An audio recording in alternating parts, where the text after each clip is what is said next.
Hi, everybody. I'm Sasha Rabkin. I'm the Chief Strategy Officer at Equal Opportunity Schools. Hello, I'm Kia Franklin. I have the pleasure of working with Sasha. I serve as Chief Program Officer at Equal Opportunity Schools. Greetings. Yes, my name is Leon Gray.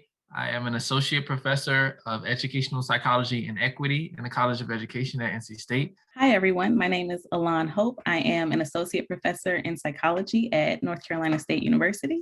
Why was it important to write and publish the article, Black and Belonging at School, a case for interpersonal, instructional, and institutional opportunity structures? What inspired us to write this article was we noticed that something was missing in psychology as it pertained to conversations around belonging. And that was an ecological perspective on belonging that really thought about systems as areas of intervention. So the dominant discourse around belonging at the time was on the perception of the individual. But we also wanted to acknowledge that belonging has deep structural roots that are rooted in systemic injustices for students from historically marginalized populations. Yeah, as we were coming up in our scholarship and beginning to write this paper, we had a lot of more knowledge of different police killings and vigilante killings of young Black people. So not only are we looking at our research in schools, but we're seeing the community context that Black youth are growing up in, where, sleeping on your couch, going to the store, walking in your neighborhood are dangerous. And so we wanted to situate belonging, not just in terms of, how does it work in the classroom with one teacher and one set of peers, but how does this work in context of how even schools were created, right? Schools were not necessarily created with every youth in mind in an equitable kind of way. I think one of the things that is so powerful about the work, and I think what really resonated was this real interrogation of the assumption of belonging in racist education systems. In our work, as we were learning about this, we saw a lot of educators mistaking acquiescence for belonging and acquiescence to the dominant normative systems that really came down around things like behavior, around things like fitting in, around things like not rocking the boat, around these very racialized and I think damaging to the spirit of young people assumptions that belonging was somehow about fitting in to a very often violent and racist education system. Yeah, and I'll just, continue to add, I think as we sat down to write and began to draft and edit and redraft, we thought, okay, what is belonging, right? But then also, why would you want to belong and why wouldn't you, right? The assumption that it's natural and that a student wants to belong. But if we take it beyond the interpersonal dimension and we consider institutions and we consider broader structures, then we can really understand maybe there's some larger changes that need to happen so that students not just feel a acquiescence, right, as you mentioned, but that students feel this is a system and structure that I want to invest in as a scholar. What also is important about what's been said and what we hope to convey in the article is that what we're bringing forth is not new, and the reason why that's important to understand is because there is a history of striving, for justice, for more, right, in this country, for our rights as citizens. And as we think about that, we have to think about what happened, with these untold stories or stories that were silenced, distorted, forgotten, suppressed in history. And we thought about the platform of educational psychologists as one that may have not had that message, shared before, in that outlet, but was very much so important. I think one of the largest takeaways from this scholarship for our team was really this reminder of the importance of authoring and defining terms and reclaiming authorship and the ability to own and define terms. So just even the call out of the lack of reliance on sufficient reliance on expertise from Black researchers and scholars, educators and students, when we talk about what belonging even means, really resonated with our team as we thought about the ways that we're trying to be disruptive of established canons of research that exclude voices of the folks who have the most firsthand experience, and yet are marginalized when it comes to conversations about educational equity. How was the research evidence described in the paper taken up in practice? For me, one of the biggest things that I learned working with other after school and out of school time organizations was just the overwhelming need and desire to make structural and systematic changes, right? That seeing that these kind of piecemeal approaches and focusing on individuals isn't always sustainable, and a lot of burnout happening in organizational structures. And so that's what I brought to kind of the article, is thinking, okay, we have interpersonal and individual level interventions, but what can we suggest and recommend, and how can we think about this with that broader ecological frame that takes the onus off of one organization, one phenomenal teacher, one phenomenal director, and can really think more strategically about long-term systemic change.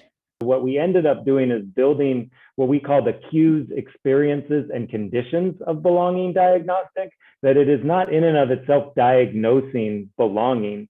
It is putting a mirror up to the system to say these cues, experiences, and conditions that are noticed and identified by your young people in our research correlated to their reported feeling of belonging.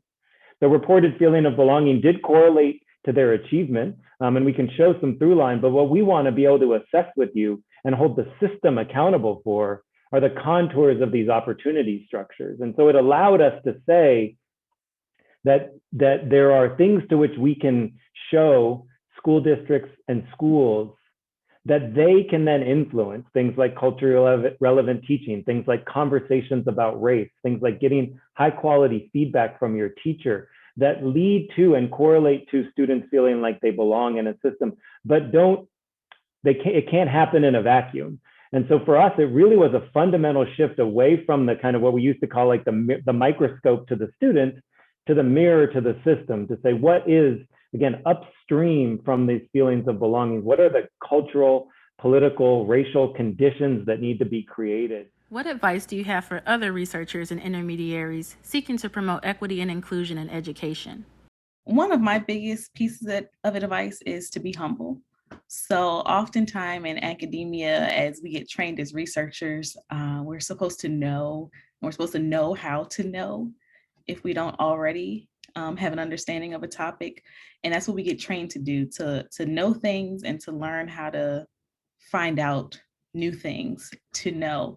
And that can undergird kind of an elitism that is sometimes associated with researchers in academia.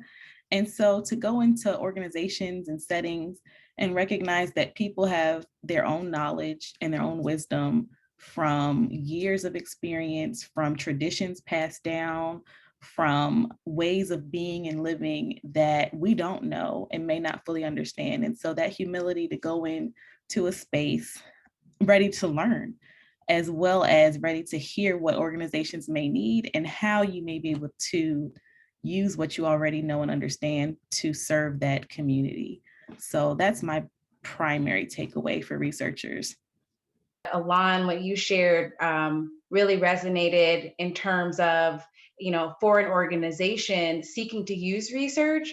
I think one piece of advice would be to seek researchers that have that type of lens, the lens for humility, the lens for building grounded in purpose, grounded in a shared mission. And I think the second piece of advice that I would have for organizations would be to know the why of pursuing research. And I think that goes a little bit to what Sasha was talking about in terms of, what do organizations tend to value and tend to elevate. And I think the third piece of advice that I would have for an organization would just be to be ready to have your thinking changed. And, it's kind of like getting ready to embark on personal, therapy. I think intermediary organizations are often prized, I think, for our alignment with dominant research structures, not for breaking them, not for disrupting them. We get more funding and more recognition the more our work dovetails specifically with the most accepted forms of research. And I think on one hand, that makes sense. On the other hand, I think it really limits the horizons of intermediary organizations to be thinking about and basing their work on existing scholarship that wasn't designed to promote or disrupt systems of inequity. And so I think for intermediate organizations, we really have to interrogate what research means to us, and what it means to understand how we apply research. And so often evidence-based as a concept is a watchword for the status quo. I just wanted to say, in terms of advice to researchers, there are a few things that I wanted to think about in terms of thinking beyond disciplinary norms. The first piece of advice is around questioning conventions. You want to know the rules, but then you want to break the ones that just don't make sense for practitioners, or things that just don't make sense for the populations that you are investigating and committed to lifting up in your work. The second is around theoretical integration. Not everything is going to come from your disciplinary perspective. And so we have to weave psychological constructs, ideas, frameworks in with other culturalized critical frameworks to help give us a more integrated and textured lens and outlook on the issues that are facing our Black and brown babies in schools. So I want to challenge scholars to think about who is their public and how do they consume information already. And folding into that can be a very powerful way of thinking beyond our norms and to push towards social impact. Your world might get shaken up, and you have to be ready to then kind of like, now that you know better, do better, that you have to be prepared to make the changes and to advocate for some really disruptive, possibly disruptive actions based on what you learn. And I think particularly when you pursue the research with the types of researchers that engage in community, engage in the work with humility, valuing the cultural assets and skills that folks have that they're already bringing to the table, that is the place where disruption happens, and you just gotta kind of put on your seatbelt and be ready for that to change some things pretty significantly.